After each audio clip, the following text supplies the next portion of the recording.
السلام علیکم، میرے چینل کو سبسکرائب اور لائک کیجئے۔ جنت کے پتے کس نمبر 3؟ جی، جہاں سکندر اچھا لڑکا ہے مائی فٹ، انہوں نے بہت تلخ ہو کر کہا۔ اس کے تو مزاج ہی نہیں ملتے۔ ترکی میں پیدا ہوا ہے، نہ اس کو اردو آتی ہے نہ پنجابی، اور کبھی اس نے ماموں کا حال پوچھا ہے؟ کبھی فون کیا ہے بھائی؟ میں یہ سب بھول جاتا، مگر پچھلے سال میں ترکی گیا تو یقین کریں بھائی میں 18 دن وہاں رہا۔ روز سبین کے گھر جاتا تھا۔ سکندر تو خیر الگ بات ہے، مگر جہاں آخری روز مجھے ملا وہ بھی 15 منٹ کے لیے بس، وہ بھی جب اس کی ماں نے میرا نام بتایا تو کافی دیر سوچنے کے بعد اس کو یاد آیا کہ میں اس کا دور پرے کا ماموں لگتا ہوں۔ وہ مجھ سے ملا اور وہ بھی 15 منٹ کے لیے بس، اور پوچھنے لگا کیا پاکستان میں روز بم دھماکے ہوتے ہیں اور کیا وہاں انٹرنیٹ کی سہولت موجود ہے؟ پھر اس کا فون آیا اور وہ اٹھ کھڑا ہوا اور چلا گیا۔ میں کبھی حیا کے لیے کوٹ سے کھلا لینے کا نہ سوچتا، اگر میں اس روز ایک ترک لڑکی کو جہاں کے ساتھ اس کے گھر ڈراپ کرتے نہ دیکھتا۔ جب میں فلائٹ پکڑنے سے قبل سبین کو خداحافظ کہنے گیا تھا، اس لڑکی کے ساتھ اس کی بے تکلفی علمان وہ سکندر شاہ کا بیٹا ہے اور وہ اپنے باپ کا ہی پرتو ہے۔ میں سمجھتا تھا کہ اگر احمد شاہ جیسے عظیم انسان کا بیٹا ہو کر سکندر اس کے برعکس نکلا تو ویسے ہی جہان بھی اپنے باپ کے برعکس نکلے گا اور ایک اچھا انسان ہوگا، اور وہ اسی مغرور آدمی کا بیٹا ہے۔ یہ بات نہ جہاں کو یاد ہے اور نہ سبین کو۔ سبین تو اب یہ ذکر ہی نہیں کرتی۔ اب میں اپنی بیٹی کو زبردستی ان کے گھر بھیج دوں کیا؟ خیر، کل ولید سے ملواؤں گا آپ کو۔ اب جو رشتہ بھی اچھا لگا میں حیا کی ادھر شادی کر دوں گا۔ حیا میں اب مزید سننے کی تاب نہ تھی۔ وہ سفید چہرہ لیے بوجھل قدموں سے چلتی ان سے دور ہٹی، جہاں سکندر کو اس نے کبھی نہیں دیکھا تھا۔ بس بچپن سے اس نے اپنے اور اس کے رشتے سے متعلق سنا تھا۔ وہ سال بھر کی تھی جب سبین پھپھو پاکستان آئیں اور فرط جذبات میں اپنے 8 سالہ بیٹے کے لیے اس کا رشتہ مانگ لیا۔ جذباتی سی کارروائی ہوئی اور دونوں بہن بھائی نے بچوں کا نکاح کر دیا۔ تب 8 سالہ جہان ان کے ساتھ تھا، پھر وہ ترکی چلا گیا۔ 21 سال گزر گئے، وہ ترکی میں ہی رہا، کبھی پاکستان نہیں آیا، اور اس وزٹ کے بعد سبین پھپھو بھی نہیں آئیں، اور نہ کبھی انہوں نے کوئی تصویر بھیجی نہ خط لکھا۔ اگر کبھی کوئی ترکی چلا جاتا تو ان سے رابطہ کر لیتا۔ رابطہ نہ ہونے کے برابر تھا۔ انٹرنیٹ وہ استعمال نہیں کرتی تھی، اگر کرتا تھا جہاں سکندر بھی تو اس کا کوئی ای میل، فیس بک، ٹویٹر کسی کے پاس موجود کچھ نہیں تھا۔ ارم وغیرہ سے فیس بک پر سرچ کرتے کرتے تھک گئے تھے، مگر ترکی کا کوئی جہان سکندر ان کو نہیں ملتا تھا۔ شروع کے چند دن پھپھو بہت فون کرتی، سبین پھپھو بھی نہیں آئیں اور نہ کبھی انہیں کوئی تصویر بھیجی، نہ خط لکھا۔ اگر کبھی کوئی ترکی چلا جاتا تو ان سے رابطہ کر لیتا۔ رابطہ نہ ہونے کے برابر تھا۔ انٹرنیٹ وہ استعمال نہیں کرتی تھیں، اگر کرتا تھا جہاں سکندر بھی تو اس کا کوئی ای میل، فیس بک، ٹویٹر کسی کے پاس موجود نہیں تھا۔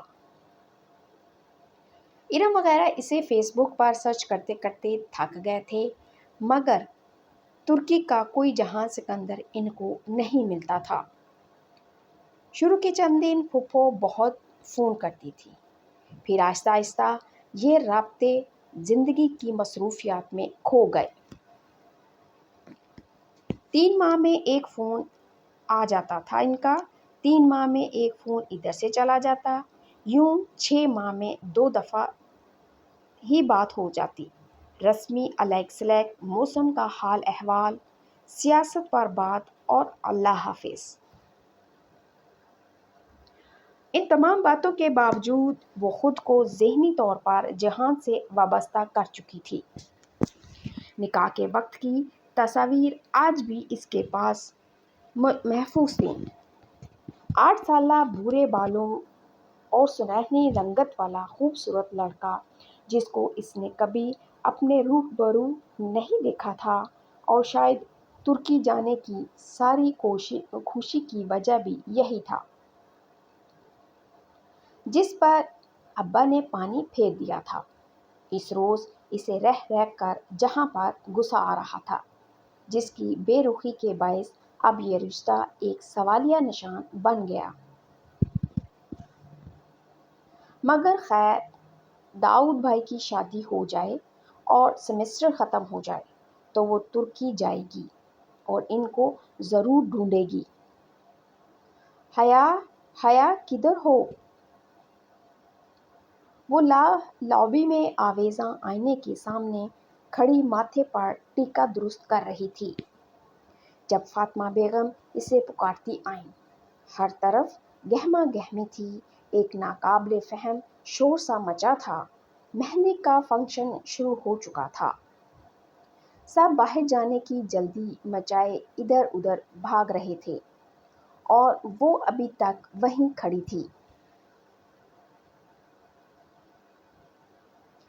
کیا ہوا اماں؟ وہ ٹیکے کے ساتھ الجھی ہوئی تھی جو ماتھے پر سیٹ ہو کر نہیں دے رہا تھا۔ سونے کا گول سکے کی شکل کا ٹیکا جس کے نیچے ایک سرخ روبی لٹک رہا تھا، بار بار ادھر ادھر جھول جاتا۔ ٹیکے کو ٹھیک کرتے ہوئے مسلسل اس کی چوڑیاں کھنک رہی تھیں۔ جلدی آؤ، تمہارے ابا بلا رہے ہیں، کسی سے ملوانا ہے تمہیں۔ خاصی باوقار اور خوش لگ رہی تھی۔ اس کی انگلیوں نے ٹیکا چھوڑ دیا۔ دل زور سے دھڑکا۔ کیا پھپھو آئی تھیں اور ان کا مغرور بیٹا بھی؟ کدھر ہیں ابا؟ وہ دھک دھک کرتے دل کے ساتھ ان کے پیچھے باہر نکلی۔ گیٹ کے قریب سلمان کھڑے دکھائی دے رہے تھے۔ ان کے ساتھ ایک خوبرو سا لڑکا کھڑا تھا جس کے شانے پر ہاتھ رکھے وہ بات کر رہے تھے۔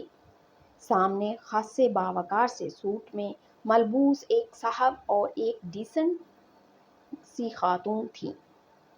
وہ دونوں پہلوؤں سے لہنگا سنبھالتی ان کے قریب آئی۔ یہ حیا ہے، میری بیٹی۔ سلمان صاحب نے مسکرا کر اسے شانوں سے تھاما۔ السلام علیکم۔ اس نے سر کو جنبش دیتے ہوئے مدھم آواز میں سلام کیا۔ وعلیکم السلام بیٹا۔ وہ تینوں دلچسپی سے اسے دیکھنے لگے۔ اس نے ڈل گولڈن کلر کا لہنگا پہنا تھا۔ کامدار بلاؤز کی آدھی سے بھی چھوٹی آستین اور ان سے نکلتے اس کے دودیا بازو سنہرے موتیوں کی شعاعوں میں سنہرے دکھ رہے تھے۔ بھاری کامدار دوپٹہ اس نے گردن میں ڈال رکھا تھا۔ بال ہمیشہ کی طرح کھلے کمر پر گرے تھے۔ ٹیکے کے ساتھ کے سنہرے جھمکے کانوں سے لٹک رہے تھے اور ملائی سے بنا چہرہ ہلکے میک اپ سے دلکش لگ رہا تھا۔ اس نے کاجل سے لبریز پلکیں اٹھائیں۔ وہ تینوں اسے ستائش سے دیکھ رہے تھے۔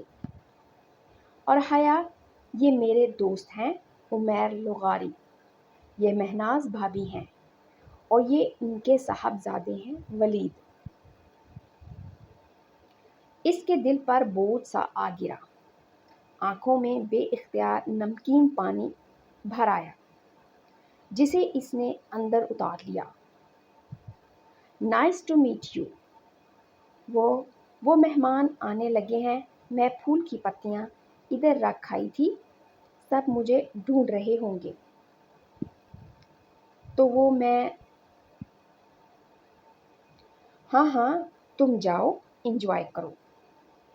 سلمان صاحب نے آہستگی سے اس کے شانوں سے ہاتھ ہٹا لیے۔ وہ معذرت خواہانہ مسکراتی ہوئی گیٹ کی جانب بڑھ گئی۔ باہر آ کر اس نے بے اختیار آنکھوں کے بھیگے گوشے صاف کیے اور ایک نظر ان کو پلٹ کر دیکھا، پھر سر جھٹک کر آگے بڑھ گئی۔ ان کے گھر کے ساتھ خالی پلاٹ میں شامیانے لگا کر مہندی کا فنکشن ارینج کیا گیا تھا۔ مہندیاں دونوں گھروں کی الگ الگ تھیں۔ گیندے کی پھولوں اور موتی کی لڑیوں سے ہر کونا سجا تھا۔ تقریب سیگریگیٹڈ تھی، مرد الگ، عورتیں الگ۔ ہاں، عورتوں کی طرف خاندان کے مردوں کا آنا جانا لگا تھا۔ مریم بھی سلور کامدار لہنگے میں ادھر ادھر گھوم رہی تھی۔ وہاں ڈی جے، مووی والے اور ریفریشمنٹ سرو کرتے باہر کے مرد تھے، مگر آج تو شادی کا ایک فنکشن تھا، پھر سر ڈھکنے کی پابندی کیسے ہوتی؟ شادیوں پہ تو خیر ہوتی ہے نا۔ حیا، ڈانس شروع کریں؟ ارم اپنا لہنگا سنبھالتے ہوئے اس کے پاس آئی۔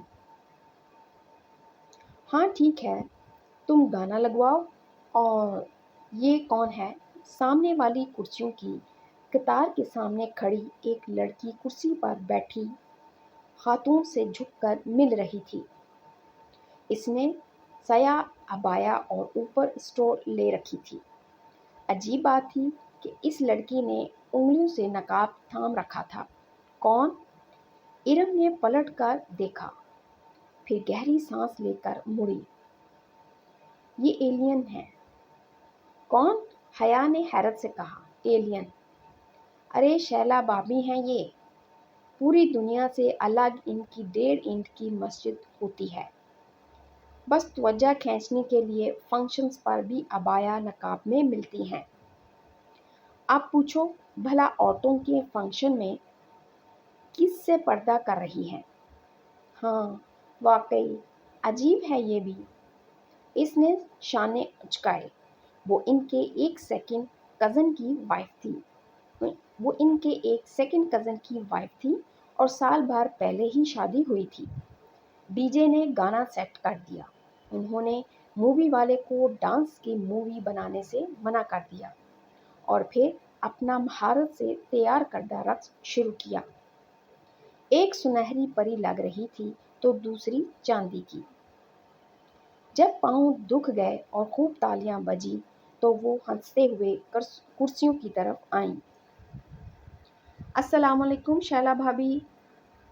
وہ لڑکی بھی اسی میز پر موجود تھی۔ ارم نے فوراً سلام کیا۔ حیا نے بھی پیروی کی۔ وعلیکم السلام، کیسی ہو تم دونوں؟ وہ مسکرا کر خوش دلی سے ملی۔ ایک ہاتھ کی 2 انگلیوں سے اس نے ابھی تک سیاہ نقاب تھام رکھا تھا۔ بالکل ٹھیک شیلا بھابی، نقاب اتار دیں؟ ادھر کون ہے؟ شہلا نے جواباً مسکرا کر سر ہلایا، مگر نقاب اسی طرح پکڑے رکھا۔ ماشاءاللہ، تم دونوں بہت پیاری لگ رہی ہو۔ وہ بات کرتے کرتے ذرا سی ترچھی ہو گئی۔ حیا نے حیرت سے دیکھا۔ شاید اس طرف مووی والا فلم بنا رہا تھا، اسی لیے۔ عجیب عورت ہے، اتنی بھی کیا بے اعتباری۔ ہماری فیملی مووی ہے، ہم کون سا باہر کسی کو دکھائیں گے؟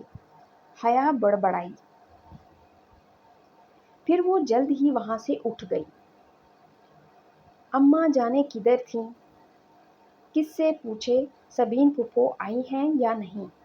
وہ کافی دیر اسی شش و پنج میں مبتلا رہی، پھر گھر چلی آئی اور ٹی وی لاؤنج میں فون کے ساتھ رکھے ڈائری اٹھائی۔